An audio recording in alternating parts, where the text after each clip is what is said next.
Hey guys, and welcome to Sweet Hollow Farm Life. Today I'm excited. It's going to be making and canning tomato sauce. This is tomatoes that I had blanched and taken the peels off of last year. These are the ones I've done from this year's tomatoes. I found this in my freezer the other day, so I'm definitely going to go ahead and use it. I also have a whole pot right here of tomato, and it's all the way full. I'm waiting for it to come to a boil, and then I'll get those blanched. I've got my ice water bath bowl right here, and of course my gigantic slotted spoon, so I can take them and put them in there. I'll get those peeled, and then I am going to start cooking all of these tomatoes. I gotta get these thawed, but I'm gonna start cooking them all down, probably in the same pot here, and so we can get some tomato sauce thickened up and get it canned.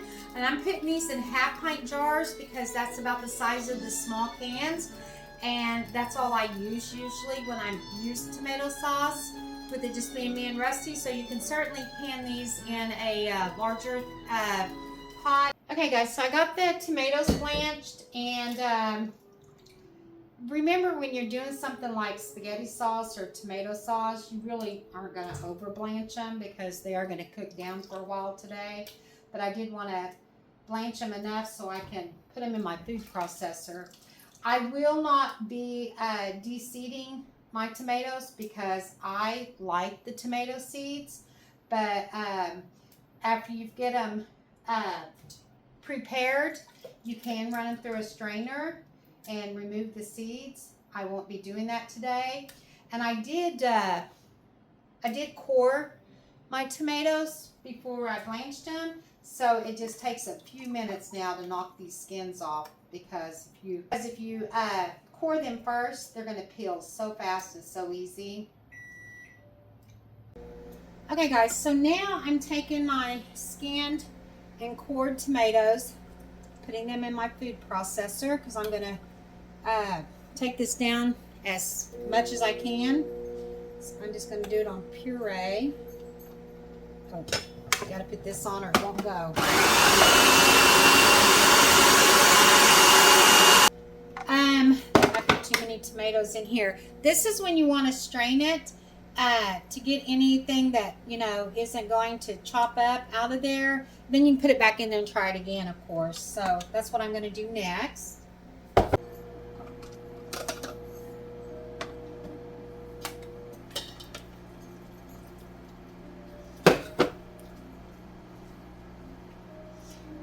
This will probably strain a lot of my seeds out, but I'm going to throw them back in here because, like I said, I do want the seeds in my tomato sauce. Okay guys, so I decided to move this from the stove to my roaster pan because I'm afraid on the stove it's going to try to stick to the bottom. It hasn't or anything yet, but I think it'll do that.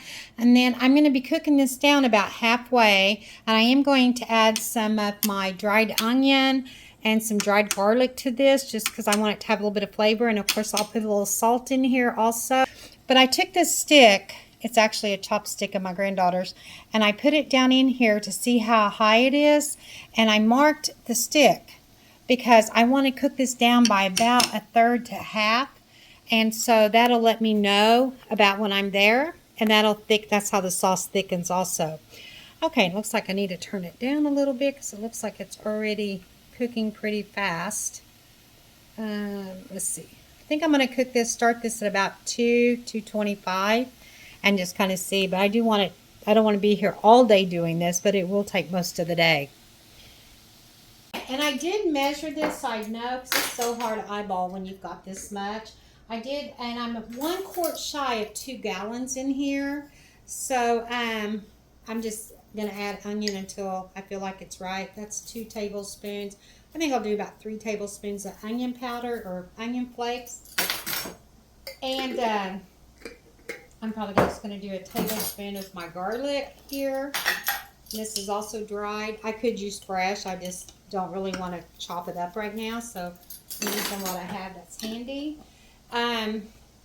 But I'm going to be cooking this down probably to about a gallon. So I'm guessing I'm going to get about 16, maybe 16 to 20 jars, depending if I let it cook all the way down that much.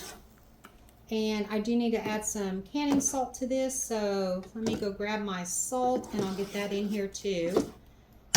Okay, and on my canning salt, I'm probably going to do about at least 2 tablespoons. I'll probably taste this here a little bit and see if it needs a little more. Normally this 2 gallons usually calls for 1/4 cup of salt, but I don't want to over salt anything. And since Rusty had the heart attack, I want to cut back on our salt intake anyway. So I'm not going to put but about half that amount. I think 4 tablespoons is about 1/4 cup, and I did 2. And I'm also going to be adding about 1/4 cup of sugar. That's what gives tomato sauce that really good flavor. So we'll add about 1/4 cup of that. And you could leave that out. You do not have to put that in there. I probably shouldn't have, but I did. Okay, guys. So I finished the tomato sauce. It cooked down to almost halfway. And it's pretty thick. I don't know if you can see that very good. So next I'm going to get this in my pressure canner. I've decided I am going to pressure can this. I'm going to pressure can this for 35 minutes for this size. And it's 35 minutes for a pint. I'm going to go ahead and do 35 for the half pints just to be safe. And then I'll let you see how it turns out after that. Oh, and I forgot to tell you guys, this actually ended up making 22 jars, and I had almost 2 gallons and made 22 of the half. So if you were doing the pint size, you're going to get about 11-ish. And I didn't let it cook down quite half, but almost halfway. And of course, a little bit of vinegar so the jars don't get cloudy on me. Okay, we're going to get this burner going. Get our lid on here. Remember, we're going to let it steam for 10 minutes after it starts steaming, so I'm not going to put the jiggler on there yet. I have it ready. Okay, we'll be right back. Okay, guys, I just got them all pulled out. Don't they look beautiful? They're going to be so good. I figured it up today. I'm probably going to need 2 more times this amount to last us the whole year, so I'm going to be saving some more tomatoes and making some more. And you can hear them, they're already starting to pop. And yeah, and I'll get these dated and marked what they are and get them in the pantry. I want to thank you all again for staying tuned and watching today's video. I hope you learned a little bit maybe from it. It's really simple. You can't go wrong. You just need to make anything that you liked the way you like it and with whatever seasonings that you like. Don't forget to like, subscribe, hit the bell button, and we'll see you next time on Sweet Hollow Farm Life. Have a great day.